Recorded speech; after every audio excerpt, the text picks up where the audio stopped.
जय हिंद दोस्तों, मैं मंटू। मैं अपने YouTube channel Mantu real world में आप सभी मित्रों का बहुत बहुत स्वागत करता हूं। आज मैं फिर आपके सामने नए टॉपिक के साथ आया हूं। आज का टॉपिक है RTI एक्ट 2005। ये माइनर एक्ट का काफ़ी इम्पोर्टेंट चैप्टर है। इस चैप्टर को चलिए बिना विलंब किए देखते हैं। RTI एक्ट 2005, इसका फुल फॉर्म है राइट टू इंफॉर्मेशन एक्ट, सूचना का अधिकार अधिनियम 2005।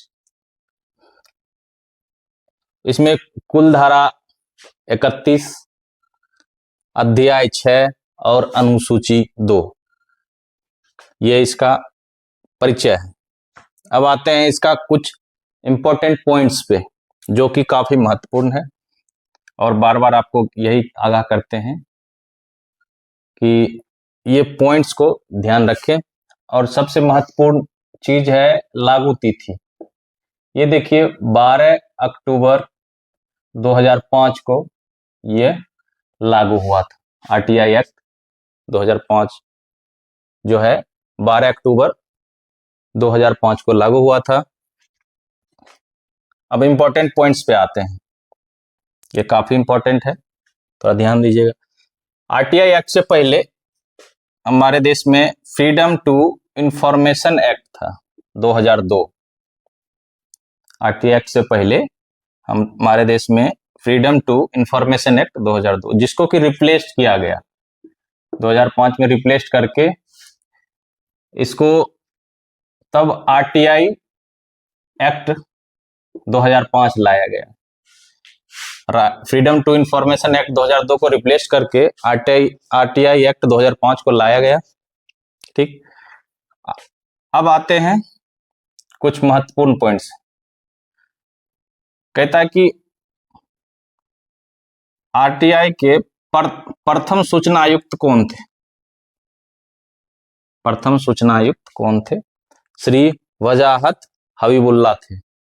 RTI के प्रथम सूचना आयुक्त श्री वजाहत हबीबुल्ला थे। अब 2005 में जब RTI आया, उस समय जो है राष्ट्रपति माननीय श्री एपीजे अब्दुल कलाम जी थे, उनका कार्यकाल था। जिस समय RTI आया उस समय एपीजे अब्दुल कलाम जी थे राष्ट्रपति। ये इंपॉर्टेंट पॉइंट्स है कुछ। अब देखिए, कहता है कि प्रथम RTI की मांग करने वाला व्यक्ति कौन था? RTI 2005 आया तो कोई तो ऐसा व्यक्ति होगा जो प्रथम RTI मांगने वाला होगा। तो वो उस व्यक्ति का नाम है शहीद रजा वर्ने। शहीद रजा वर्ने, जो पुणे महाराष्ट्र का है। वो पुलिस के संबंध में RTI की मांग किया था। प्रथम व्यक्ति RTI मांग करने वाला शहीद रजा वर्ने, जो पुणे महाराष्ट्र, वो पुलिस के संबंध में RTI की मांग किया था। अब आता है अगला इंपॉर्टेंट पॉइंट्स पे। कहता है वर्तमान मुख्य सूचना आयुक्त कौन है? तो अभी जो है श्री हीरालाल सामरिया जी है, ये ध्यान रखिएगा। वर्तमान मुख्य सूचना आयुक्त श्री हीरालाल सामरिया। अब अगला पॉइंट पे आते हैं कि इसमें 3 पक्षकार होता है। पहला प्रथम पक्ष, दूसरा पक्ष और तृतीय पक्ष। अब पहला पक्षकार कौन होता है इसमें? तो जानकारी मांगने वाला। प्रथम पक्षकार जानकारी मांगने वाला व्यक्ति होता है प्रथम पक्षकार। दूसरा पक्षकार कौन होता है? दूसरा पक्षकार होता है जो जानकारी देता है, जानकारी देने वाला दूसरा पक्षकार होता है। और तीसरा पक्षकार, अब आया तीसरा पक्षकार कौन होता है? तो तीसरा पक्ष वो होता है जिसके बारे में जानकारी मांगा जाता है, जिसके पक्ष में जानकारी की मांग किया गया है या किया जाता है, वो हो जाता है तीसरा पक्षकार। इसमें जैसे तीसरा पक्ष में उदाहरण के तौर पे बताता हूं, कोई संस्था है, प्राइवेट संस्था है लेकिन मान्यता प्राप्त है। कोई मान्यता प्राप्त प्राइवेट स्कूल है जो कि उसको रजिस्ट्री किया हुआ है स्टेट सरकार से, तो वो है। जैसे कोई ठेकेदार होता है, उसको भी मिला हुआ है, मान्यता प्राप्त मिला हुआ है राज्य सरकार से या केंद्र सरकार से, तो उसके तीसरा पक्षकार हम लोग उसी के पक्ष में कोई मांग अगर करते हैं, आरटीआई करते हैं, तो ये हो जाता है, जैसे कोई प्राइवेट स्कूल, निकाय, ये सब हो जाता है तीसरा पक्षकार।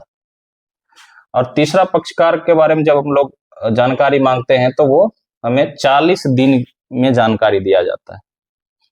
ऐसे नॉर्मली 30 दिन में जानकारी दिया जाता है, लेकिन वो जब तीसरे पक्षकार की मांग हम लोग करते हैं तो वो 40 दिन में दिया जाता है। अब आते हैं अगला पॉइंट्स पे, कि जब हम सूचना की मांग करते हैं, आरटीआई की मांग करते हैं, आरटीआई करते हैं, जब किसी चीज में सूचने की मांग करते हैं तो उसमें कहता है सूचना सबसे पहले किसके पास जाएगा। मतलब हम लोग जब मांग करते हैं तो सबसे पहले किसके पास जाएगा? सबसे पहले एपीआईओ, इसका होता है असिस्टेंट पब्लिक इंफॉर्मेशन ऑफिसर के पास जाएगा, जो कि ये जानकारी 35 दिन में देता है। एपीआईओ जानकारी 35 दिन में देता है। पीआईओ पब्लिक इंफॉर्मेशन ऑफिसर, ये देता है 30 दिन में जानकारी। अब आता है अगला आईसी। आईसी का फुल फॉर्म होता है इंफॉर्मेशन कमीशन। ये पीआईओ के बाद हम लोग मांग कर सकते हैं आईसी के पास। फिर ये जाता है इसके बाद आईसी के बाद जाता है सीआईसी, सेंट्रल इंफॉर्मेशन कमीशन के पास जाता है। फिर इसके बाद जो है जाता है फिर हाई कोर्ट के पास। हाई कोर्ट के बाद तब जाता है सुप्रीम कोर्ट के पास। ये सीरियल वाइज जो है ना सूचना जाता है, मतलब एपीआईओ प्रथम, दूसरा पीआईओ, तीसरा आईसी, तीसरा सीआईसी, चौथा सीआईसी, पांचवा हाई कोर्ट, छठा सुप्रीम कोर्ट। किस किस के पास जाता है? ये जो है 5 हैं, 6 हैं, APIO, PIO, IC, CIC, high court, supreme court. अब अगला पॉइंट है कि सूचना का अधिकार एक मौलिक अधिकार है जो संविधान के अनुच्छेद 19 के 1 के क में दिया गया है। एक भी इंपॉर्टेंट पॉइंट है, सूचना का अधिकार एक मौलिक अधिकार है जो संविधान के अनुच्छेद 19 के 1 के क में दिया गया है। तो ये जनरली थोड़ा जो इंपॉर्टेंट पॉइंट्स था वो पूरा हो चुका है। अब आते हैं हम लोग कुल धाराओं पे, अध्याय और अनुसूची, ये तीनों लेके चलते हैं एक साथ, ठीक है। फिर आगे बढ़ते हैं हम लोग आरटीआई के सेक्शंस में। चलिए सेक्शन शुरू करने से पहले कुछ पॉइंट छूट गया था उसमें, उसको पूरा कर लेते हैं। एक ये महत्वपूर्ण पॉइंट देखिए, कहता है आरटीआई 15 जून 2005 को अधिनियम बन गया था। 15 जून 2005 को अधिनियम बन गया था, लेकिन लागू जो हुआ है ये 120 दिन बाद 12 अक्टूबर 2005 को लागू हुआ। मतलब बन तो गया था 15 जून 2005 को, जब राष्ट्रपति का सिग्नेचर हो जाने के बाद तो अधिनियम बन जाता है। अधिनियम बनने के बाद 120 दिन बाद जो है ना 12 अक्टूबर 2005 को यह आरटीआई लागू हुआ। अब देखते हैं आरटीआई में 2 अनुसूची है जो महत्वपूर्ण है। 2 अनुसूची है। पहला अनुसूची क्या कहता है? मुख्य सूचना आयुक्त, राज्य मुख्य सूचना आयुक्त और राज्य सूचना आयुक्त द्वारा ली जाने वाली शपथ। मतलब ये मुख्य सूचना आयुक्त, राज्य मुख्य सूचना आयुक्त, राज्य सूचना आयुक्त के द्वारा जो है ना ली जाने वाली शपथ, मतलब शपथ के बारे में बोलता है अनुसूची 1। अब अनुसूची 2 कह रहा है कि केंद्रीय सरकार द्वारा स्थापित आसूचना और सुरक्षा संगठन। अनुसूची में 2 में केंद्र सरकार द्वारा स्थापित आसूचना और सुरक्षा संगठन है। इसके अंतर्गत कौन कौन आता है? जैसे आसूचना bureau, PSF, CRPF, IV, ITBP, CISF, ETC, ये सब जो है केंद्र सरकार द्वारा स्थापित आसूचना और सुरक्षा संगठन के अंतर्गत आता है। अब अनुसूची खत्म हो गया। अब अध्याय 1 में है। अध्याय 1 में 2 धारा हैं, 1 और 2। तो धारा 1 में तो जानते ही है, नाम विस्तार लागू तिथि। धारा 2 में परिभाषा दिया गया है। परिभाषा भी इंपॉर्टेंट है, काहे कि 2021 में मानवाधिकार का परिभाषा पूछा था, तो इस लिहाज से जो है 2021 के 72 ASI में, तो इस लिहाज से ये जरूरी है परिभाषा भी। देखिए 2 के ए में जो है समुचित सरकार, 2 के ए में समुचित सरकार। 2 के बी में कहता है केंद्रीय सूचना आयोग, 2 के बी में केंद्रीय सूचना आयोग। और सी में कहता है केंद्रीय लोक सूचना अधिकारी, सी में है केंद्रीय लोक सूचना अधिकारी। और डी में कहता है मुख्य सूचना आयुक्त, डी में कहता है मुख्य सूचना आयुक्त। ई में कहता है सक्षम पराधिकारी, कॉम्पिटेंट अथॉरिटी जो होता है, ई हो गया। एफ में कहता है सूचना, एफ में सूचना के बारे में बताया गया है। जी में है विहित।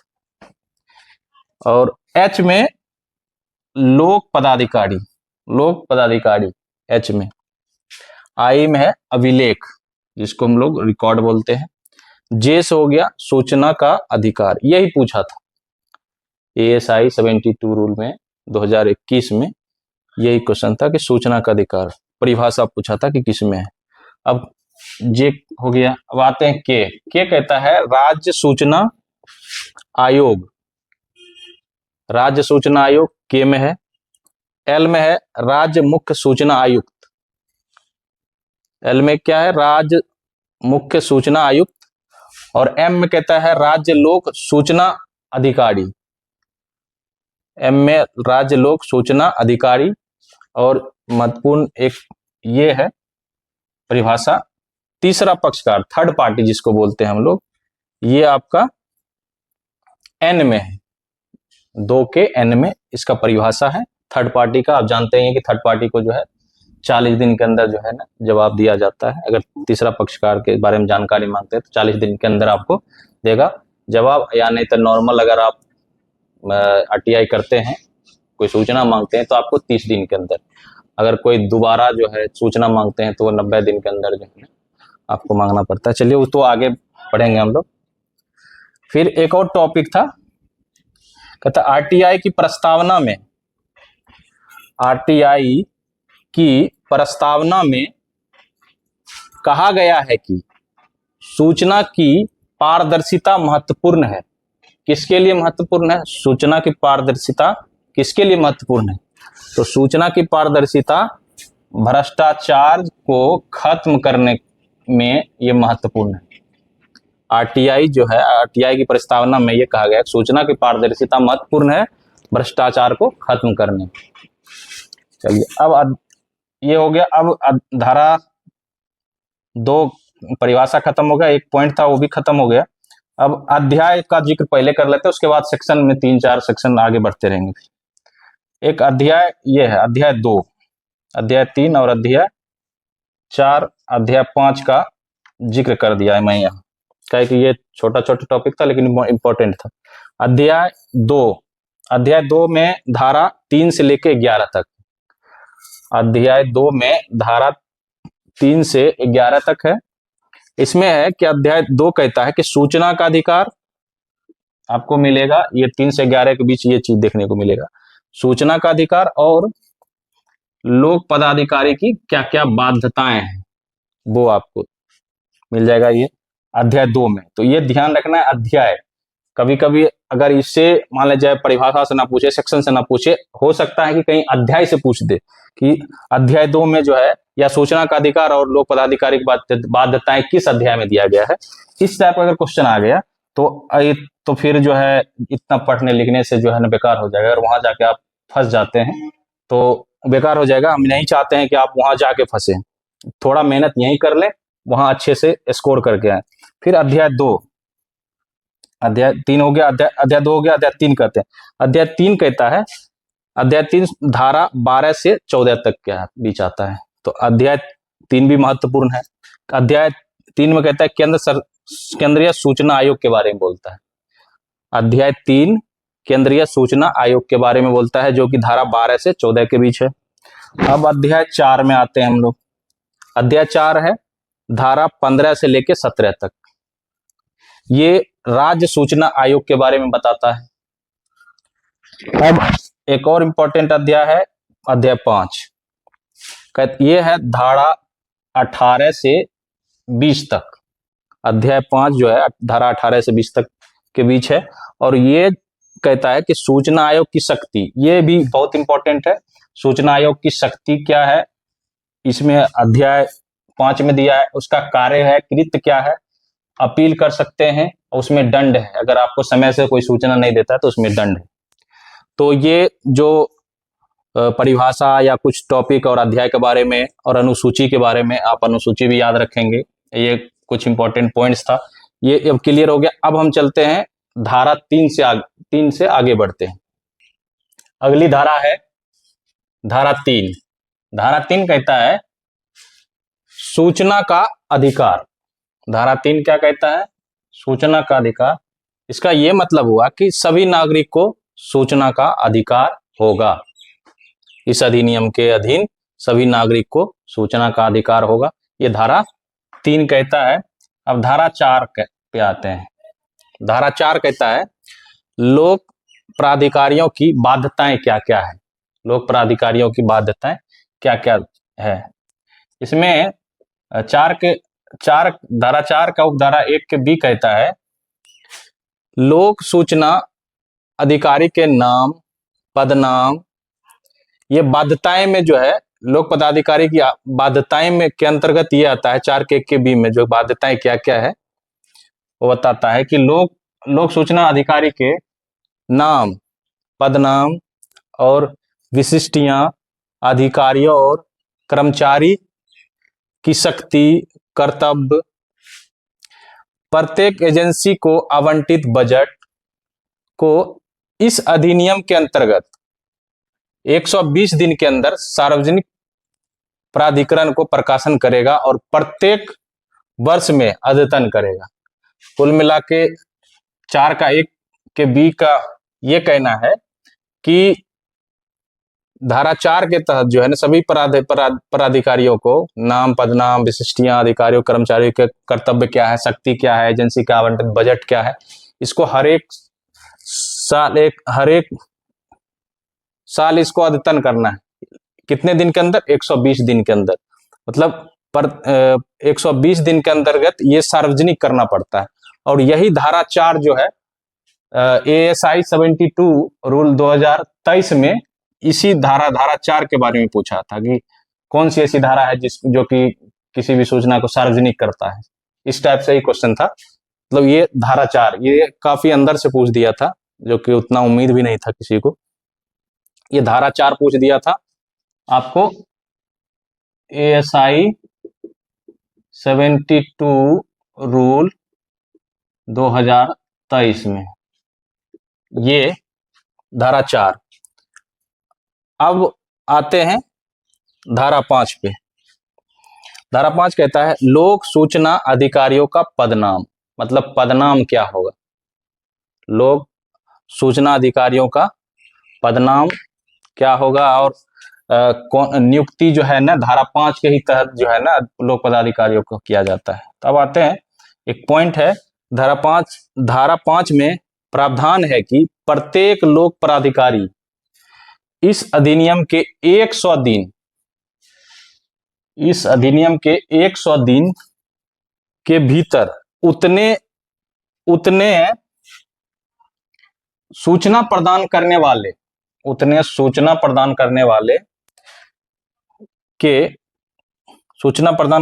के केंद्रीय लोक सूचना अधिकारियों प्रदान करने वाले केंद्रीय सूचना अधिकारियों या राज्य सूचना अधिकारियों के रूप में अभिगृहित करेगा जितना आवश्यक हो। ये पॉइंट कहता है धारा 5 में। धारा 5 में प्रावधान है कि प्रत्येक लोक पदाधिकारी इस अधिनियम के 100 दिन के भीतर उतने सूचना प्रदान करने वाले केंद्रीय लोक सूचना अधिकारियों या राज्य सूचना अधिकारियों के रूप में अभिघृत करेगा जितना आवश्यक, मतलब नियुक्ति करेगा, ये कहने का मतलब इसका ये है। अब देखिए इसी धारा 5 के उपधारा 2 कहता है सूचना या अपीलों के आवेदन प्राप्त करने के लिए, सूचना या अपीलों के आवेदन प्राप्त करने के लिए या उसे केंद्रीय लोक सूचना अधिकारी या राज्य सूचना अधिकारी या केंद्रीय सूचना आयोग या राज्य सूचना आयोग को अग्रेसित करने के लिए लोक पदाधिकारी, केंद्रीय सहायक लोक सूचना अधिकारी CAPIO या राज्य सहायक सूचना अधिकारी SAPIO पदाधिकारी के रूप में पदाभिहित करेगा। मतलब ये कहता है कि राज्य सहायक सूचना अधिकारी और केंद्रीय सहायक सूचना अधिकारी की नियुक्ति के बारे में ये धारा 5 का उपधारा 2 कहता है। कितने लोगों की नियुक्ति कौन आयोग या आयोग करेगा या पदाधिकारी करेगा। अब आता है धारा 5 के 3। धारा 5 के 3 कहता है केंद्रीय लोक सूचना अधिकारी या राज्य लोक सूचना अधिकारी सूचना की मांग करने वाले व्यक्तियों, जो सूचना की मांग करता है, जो व्यक्तियों के अनुरोध पर, अगर कोई वो अनुरोध करता है तो उस पर कार्रवाई करेगा।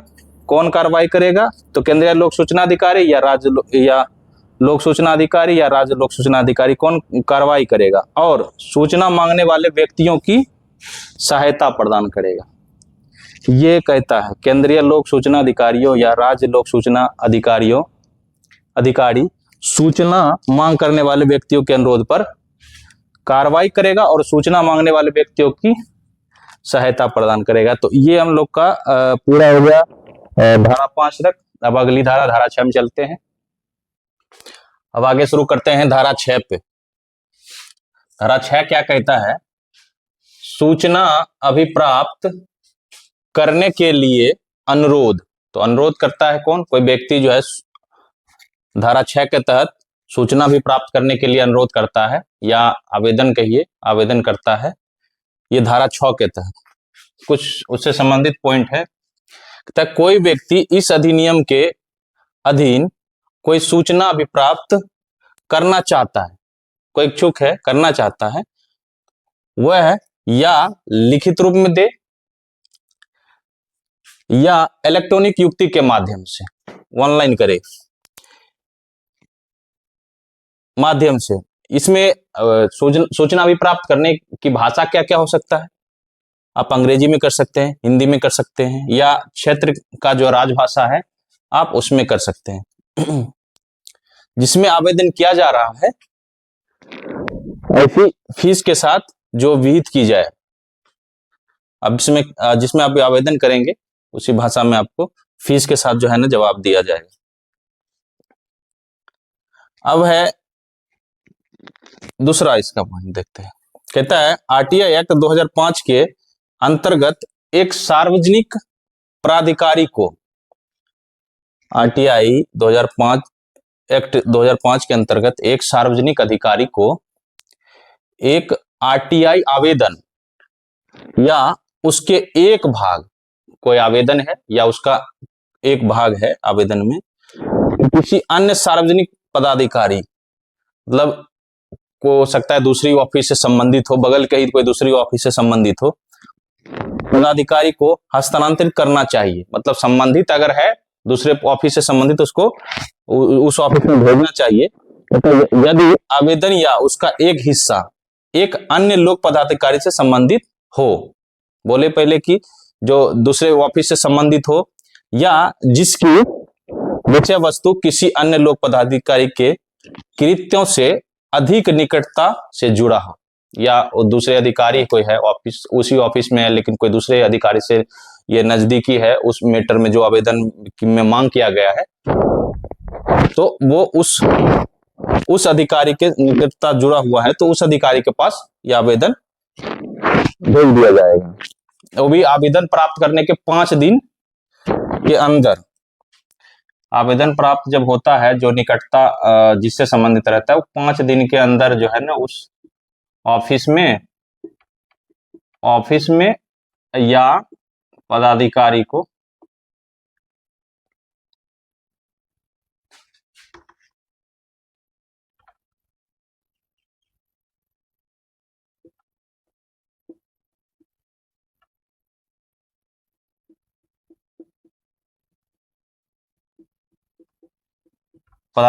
भेजा जाएगा। अब ये धारा 6 खत्म हो गया। अब इसका कोई अलग एक पॉइंट है, उसमें देखते हैं। इसी का एक पॉइंट है जो कि स्पष्ट लिख देते हैं कि आरटीआई आवेदन की भाषा क्या हो सकता है। ये धारा 6 का ही है। कहता है आरटीआई आवेदन की भाषा क्या हो सकता है। क्षेत्रीय भाषा, हिंदी, अंग्रेजी, आप तीनों में दे सकते हैं। अब दूसरा एक पॉइंट और है, आरटीआई जानकारी मांगने का शुल्क कितने रुपए है? 10 रुपए। ध्यान दे कि आरटीआई मांग करने का शुल्क कितना है? 10 रुपए है। ये अलग से पॉइंट है, इसमें मैं अलग से यहां लिख दिया हूं। अब आते हैं धारा 7 पे।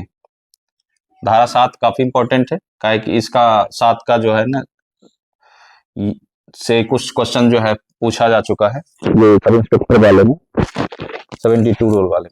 धारा 7 कहता है अनुरोध का निपटारा, मतलब धारा 6 के तहत कोई आदमी अनुरोध करता है, आवेदन करता है। अब है कि धारा 7 के तहत उसका निपटारा कैसे किया जाएगा, तो उसी में कह रहा है कि अनुरोध का निपटारा, जो आवेदन प्राप्त हुआ है, अब उसका निपटारा कैसे किया जाए। तो एक पॉइंट है कि आरटीआई के तहत सूचना भी प्राप्त करने की समय सीमा कितनी है? 30 दिन है। अगर जिस दिन आपको वहां आवेदन प्राप्त हुआ है, जिस ऑफिस में आप आवेदन किए हैं, वहां 30 दिन के भीतर फिर आपको सूचना भी प्राप्त किया, मतलब सूचना वो जो है आपको भेज देगा 30 दिन के अंदर। फिर दूसरा पॉइंट है कि आरटीआई के तहत किसी भी व्यक्ति के जीवन या स्वतंत्रता की जानकारी, अगर जीवन या स्वतंत्रता की, ये पॉइंट देखिए, इसी से जो है सब इंस्पेक्टर 72 रूल 2024 में क्वेश्चन था कि आरटीआई के तहत किसी भी व्यक्ति के जीवन या स्वतंत्रता की जानकारी जो है सूचना प्राप्त होने के 48 घंटे के भीतर, सूचना भी प्राप्त करने के 48 घंटे के भीतर सूचना उपलब्ध कराई जाएगी। अगर जीवन और स्वतंत्रता से संबंधित है, जीवन और स्वतंत्रता से किसी व्यक्ति की जानकारी संबंधित है, तो उसको जो है 48 घंटे के अंदर जानकारी दिया जाएगा। ये 72 रूल सब इंस्पेक्टर 2024 में पूछा जा चुका है।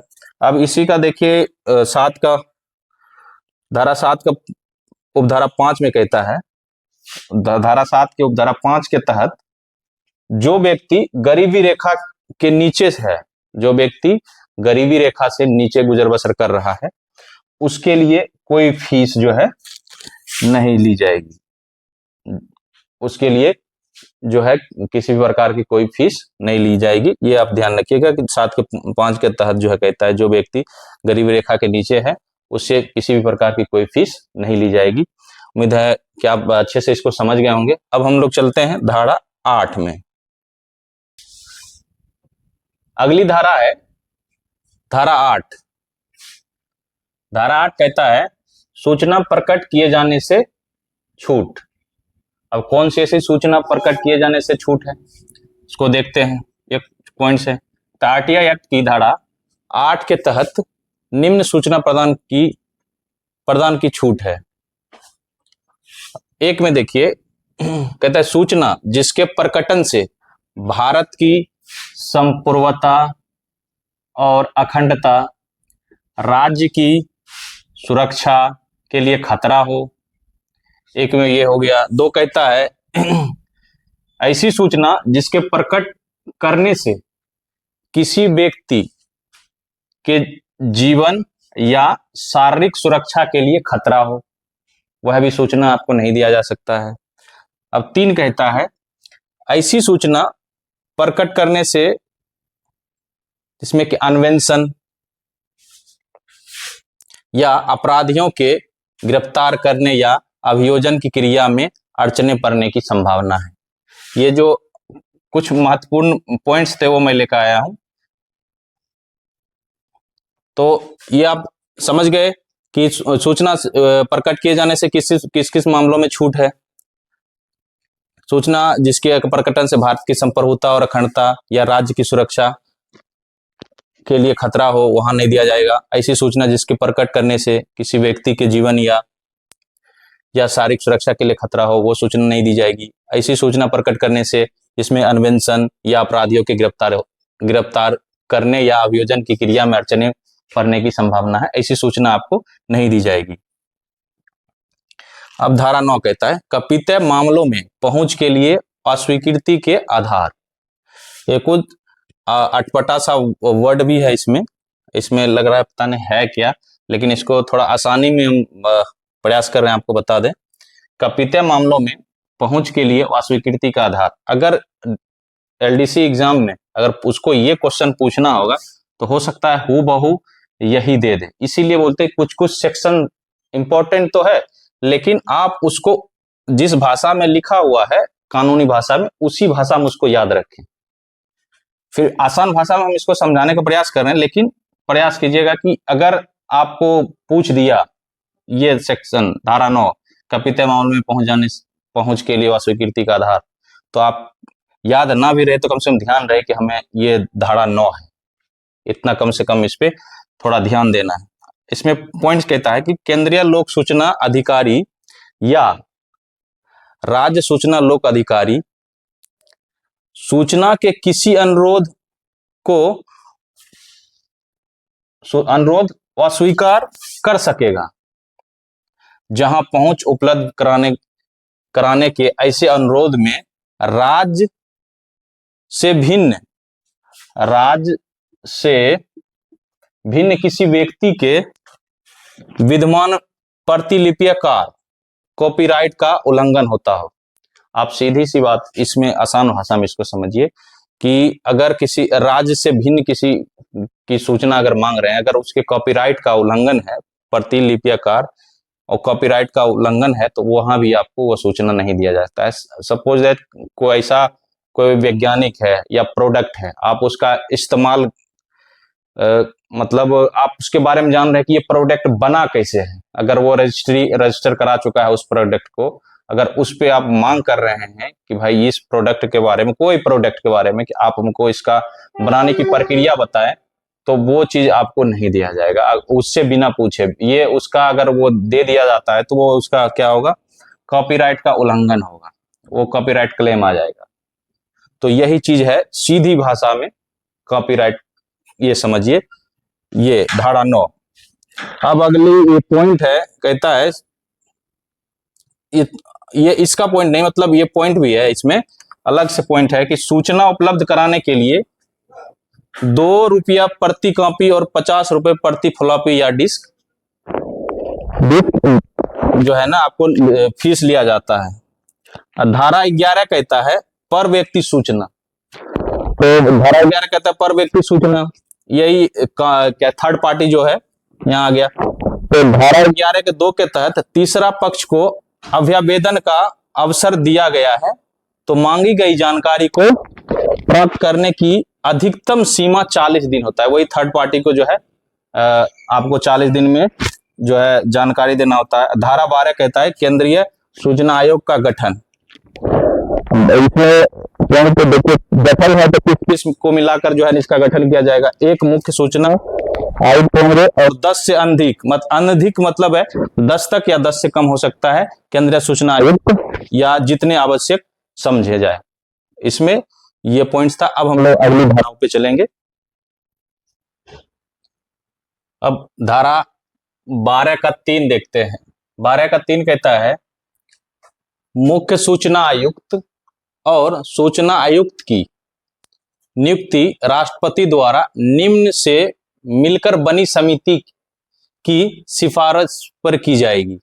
नियुक्ति जो होगा मुख्य सूचना आयुक्त और सूचना आयुक्त का, तो एक समिति के सिफारिश पर राष्ट्रपति द्वारा की जाएगी। उस समिति का अध्यक्ष कौन होगा, प्रधानमंत्री अध्यक्ष होंगे, लोकसभा का विपक्ष का नेता एक सदस्य होगा, तीसरा प्रधानमंत्री द्वारा नामित कोई मंत्री, ये हो गया। अब 12 के 7 के अनुसार जो है कहता है धारा 12 के 7 के अनुसार केंद्रीय सूचना आयोग का मुख्यालय नई दिल्ली होगा। एक इंपॉर्टेंट पॉइंट है। अब धारा 13 देखते हैं। धारा 13 पदावधि और सेवा की शर्तें। संशोधन 2019 के अनुसार पदावधि 3 वर्ष की सेवा या 65 वर्ष की आयु जो पहले हो जाए। पहले क्या था, 2019 से पहले 5 साल की सेवा या 65 वर्ष की आयु जो भी हो, लेकिन अभी जो है 2019 के अनुसार जो है 3 वर्ष की सेवा या 65 वर्ष की आयु जो पहले हो। फिर आगे कुछ पॉइंट है। मुख्य सूचना आयुक्त और सूचना आयुक्त को राष्ट्रपति के समक्ष शपथ लेना पड़ता है। फिर कुछ पॉइंट है, कहते हैं मुख्य सूचना आयुक्त और सूचना आयुक्त का वेतन सरकार तय करते हैं। पहले ऐसा नहीं था, लेकिन अब सरकार तय करता है इसका वेतन, ये ध्यान रखिएगा। अब धारा 14 में आते हैं। ये चीज और ये चीज इस धारा 13 का पार्ट्स नहीं है, लेकिन एक कुछ पॉइंट्स आया तो हम लिख दिए, याद आया। धारा 14 में आते हैं। कहता है मुख्य सूचना आयुक्त या सूचना आयुक्त को हटाया जाना। हटाएगा कौन? तो राष्ट्रपति के द्वारा नियुक्त किया जाता है, तो राष्ट्रपति के द्वारा भी हटाया जाएगा, ठीक। या राष्ट्रपति जी को वो सदस्य या क्या कहते हैं मुख्य सूचना आयुक्त या सूचना आयुक्त को त्याग पत्र राष्ट्रपति जी को ही देंगे। अब धारा 15 कहता है राज्य सूचना आयोग का गठन। राज्य सूचना आयोग का गठन धारा 15 में है। और एक राज्य मुख्य सूचना आयुक्त प्लस 10 अनधिक राज्य सूचना आयुक्त या जितना आवश्यक हो उससे मिलकर जो है राज्य सूचना आयोग का गठन किया जाता है। कुल मिला के एक राज्य मुख्य सूचना आयुक्त और 10 जो है राज्य सूचना आयुक्त मिलकर राज्य सूचना आयोग का गठन किया जाता है। ये 10 से अनधिक का मतलब है 10 तक या 10 से कम, जितना आवश्यक होगा उतना मेंबर रहेगा उसमें। धारा 15 का 3 कहता है राज्य मुख्य सूचना आयुक्त और राज्य सूचना आयुक्त की नियुक्ति राज्यपाल द्वारा निम्न समिति के सिफारिश पर की जाएगी। यह धारा 15 के 3 के अनुसार जो है निम्नलिखित समिति के सिफारिश पर कौन करेंगे? राज्यपाल महोदय करेंगे। वो उस समिति का अध्यक्ष मुख्यमंत्री होगा, और दूसरा विधानसभा के विपक्ष का नेता होगा मेंबर, और तीसरा मुख्यमंत्री द्वारा कोई नामित मंत्री होंगे। ये सब मिला के जो है समिति मिला के जो है सिफारिश समिति, ये समिति सिफारिश करती है तो राज्यपाल महोदय इसी के अनुसार जो है राज्य मुख्य सूचना आयुक्त और राज्य सूचना आयुक्त की नियुक्ति करते हैं। फिर देखते हैं अगली धारा। अब अगली धारा 16 कहता है पदावधि और सेवा की शर्तें। पदावधि वही एक है 2019 संशोधन के बाद 3 वर्ष की सेवा या 65 वर्ष उम्र जो पहले हो, ये है। अब आते हैं धारा 17। धारा 17 कहता है राज्य मुख्य सूचना आयुक्त और राज्य सूचना आयुक्त का हटाया जाना। तो यहाँ भी हटाए, जो नियुक्त किया है वही हटाएंगे, तो राज्यपाल द्वारा हटाया जा सकता है। फिर त्याग पत्र भी राज्य मुख्य सूचना आयुक्त और सूचना आयुक्त को त्याग पत्र भी देना होगा, तो वो राज्यपाल महोदय को ही देंगे, और हटाया भी जाएगा तो उन्हीं के द्वारा हटाया जाएगा। कहता है एक छोटा सा पॉइंट है कि राज्य मुख्य सूचना आयुक्त और राज्य सूचना आयुक्त के वेतन में भत्ते राज्य सरकार तय करेंगे। ये ध्यान कीजिएगा कि अब राज्य सरकार तय करता है इसका वेतन। अब धारा 18 कहता है सूचना आयोग की शक्ति और कृत्य। सूचना आयोग की शक्ति और कृत्य ये दोनों के लिए है, राज्य सूचना आयुक्त और राज्य सूचना आयोग और केंद्र सूचना आयोग, दोनों आयोगों के लिए है शक्ति और कृत्य।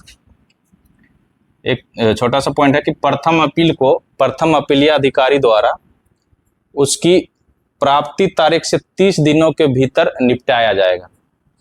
30 दिनों के भीतर, जब से प्रथम अपील अगर आप प्रथम अपील कोई व्यक्ति करता है तो उसको 30 दिन के अंदर जो है ना प्रथम अपीलीय अधिकारी द्वारा जो है ना अपीलीय अधिकारी द्वारा जो है 30 दिनों के भीतर प्रथम अपील को निपटाया जाएगा। अब धारा 19 आते हैं। धारा 19 कहता है अपील कहता है अपील में केंद्र सूचना आयोग या राज्य सूचना आयोग के लिए दूसरी अपील आवेदक द्वारा जो है, कोई व्यक्ति अगर दूसरा अपील करना चाहता है तो वो 90 दिनों के अंदर किया जा सकता है। आवेदक द्वारा अगर केंद्र सूचना आयोग या राज्य सूचना आयोग के लिए दूसरी अपील अगर कोई करेगा व्यक्ति तो वो 90 दिनों के अंदर किया जा सकता है। ये भी इंपॉर्टेंट है, ध्यान रखिएगा। धारा 20 देखते हैं। धारा 20 है शास्ति या दंड, एक ही है। कहता है धारा 20 में यह प्रावधान है कि केंद्रीय लोक सूचना अधिकारी या राज्य लोक सूचना अधिकारी ने बिना किसी युक्त कारण के कोई आवेदन लेने से इनकार किया या निर्दिष्ट समय के अंदर सूचना नहीं दिया है, मतलब जो निश्चित समय था 30 दिन का समय, वो उसके अंदर जो प्रथम अपील होता है वो 30 दिन का होता है या 90 दिन का होता है, तो वो उसके अंदर जो है निश्चित समय जो तय किया गया उसके अंदर सूचना नहीं दिया है, तो ऐसे प्रत्येक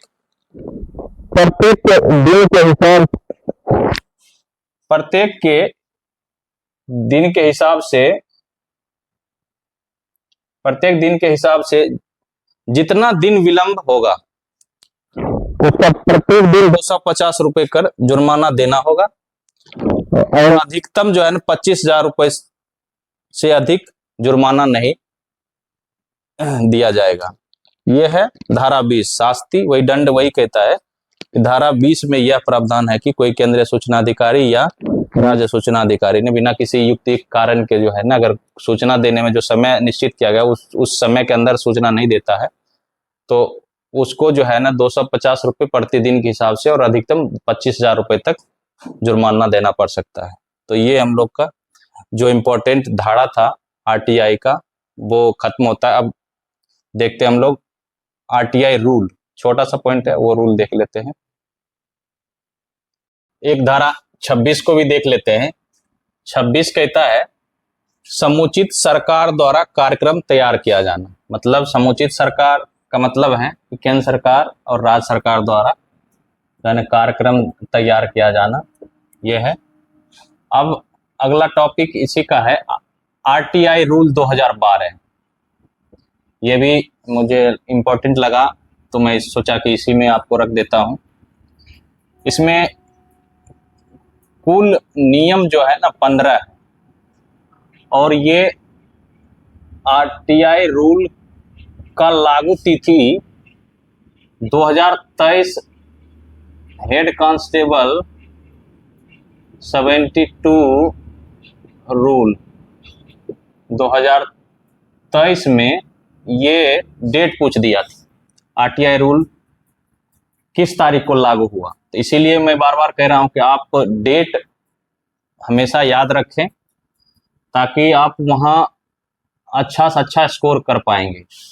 ये आरटीआई रूल 2012 पूछ दिया था हेड कांस्टेबल 72 रूल 2023 में। मेरा उद्देश्य यही है कि आप अच्छे से अच्छा स्कोर करके आए, इसीलिए हर एक टॉपिक पे अच्छे से सोच रहा हूँ चर्चा कर लूं।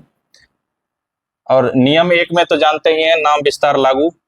नियम 2 में परिभाषा दिया हुआ है। 2 में परिभाषा में 2 के ए में जो है ना अधिनियम है, बी में आयोग है, सी में प्रथम अपील अधिकारी और डी में रजिस्ट्रार और ई में धारा। ठीक है। अब नियम 3 पे आते हैं। नियम 3 कहता है आवेदन की फीस क्या होगी। आप जानते हैं कि आरटीआई का आवेदन जब करते हैं तो उसका फीस 10 रुपए होता है और उसमें अधिकतम शब्द जो है ना उस आवेदन पे आप 500 शब्द से ज्यादा नहीं लिख सकते हैं, ये ध्यान रखिएगा, 500 शब्द और 10 रुपए। अब नियम 4 कहता है सूचना उपलब्ध कराने के लिए फीस। अगर आप जो सूचना मांगे, अगर वो प्रति कॉपी है एक या फ्लॉपी या डिस्क है, उसका वो फीस कितना देना पड़ेगा। तो अगर आपका प्रति कॉपी है, पर कॉपी जो है 2 रुपये देना पड़ेगा, और अगर कोई फ्लॉपी या डिस्क है तो 50 रुपये प्रति फ्लॉपी या डिस्क देना पड़ेगा आपको। तो ये धारा 4 कहता है सूचना उपलब्ध कराने के लिए फीस आपका 2 रुपये प्रति कॉपी या 50 रुपया प्रति फ्लॉपी या डिस्क, ये ध्यान रखिए। नियम 5 कहता है फीस के संदेह से छूट, मतलब फीस के संदेह से छूट किसको है? ये जो फॉर्म भरने का ये सब फीस के संदेह से छूट किसको है? तो इसमें बीपीएल परिवार से नीचे वाले को छूट दिया जाएगा। बीपीएल परिवार से, नियम 5 में कहता है फीस के संदेह से छूट, बीपीएल परिवार से नीचे वाले को छूट दिया जाएगा, बशर्ते शर्त क्या है? उसको प्रमाण पत्र देना पड़ेगा, ये ध्यान रखिएगा, प्रमाण पत्र देना पड़ेगा। अब नियम 6 में आते हैं, फीस के संदाय। फीस के संदाय मतलब जमा करने का जो है ना ढंग क्या होगा? आप जब कोई प्रति कॉपी या फ्लॉपी या डिस्क मंगवा रहे हैं तो उसमें आपको फीस पे करना पड़ेगा, तो वो किस अनुसार करेंगे? तो वो है, आप नगद भी कर सकते हैं या इलेक्ट्रॉनिक के माध्यम से भी जमा कर सकते हैं, ये दोनों माध्यम उपलब्ध है। नियम 6 कहता है। नियम 7 कहता है आयोग के सचिव की नियुक्ति। आयोग के सचिव की नियुक्ति नियम 7 के अनुसार होता है। नियम 8 कहता है आयोग को अपील, आयोग को अपील।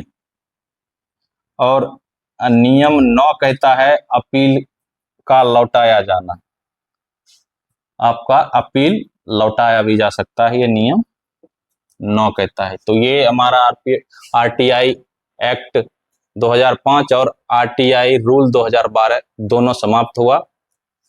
और अंत में हम यही कहेंगे कि अगर आपको इसमें कोई त्रुटि लगे तो आप, या त्रुटि लगे या आवाज क्लियर ना आ रहा हो या अंक सही से पता ना चल रहा हो, अक्षर पता ना चल रहा हो, तो वो ये प्लीज कमेंट करके आप बताएं।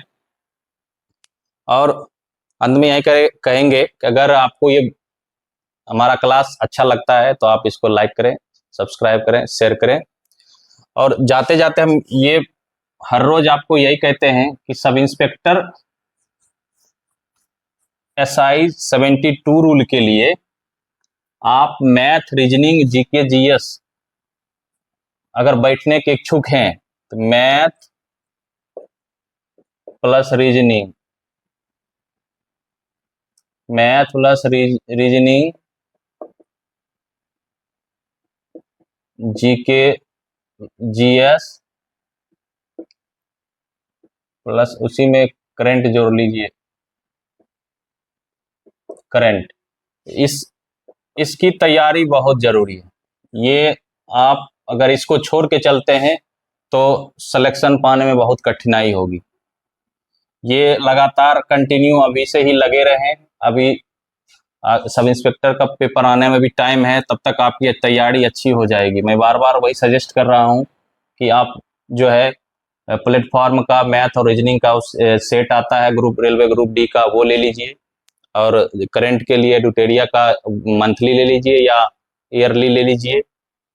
और जीके जीएस के लिए एक सजेस्ट किया था स्पीडी ले लीजिए।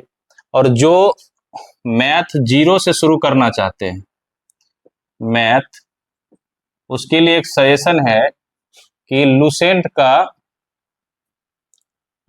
का मैथ ले लीजिए, उसमें अच्छा से दिया हुआ है। अगर आप उससे भी प्रैक्टिस करेंगे ना तो मुझे उम्मीद है कि आप अच्छा स्कोर कर पाएंगे सब इंस्पेक्टर के एग्जाम में। और हमारी शुभकामनाएं आपके साथ है। मिलते हैं अगले टॉपिक में नए क्लास के साथ। जय हिंद।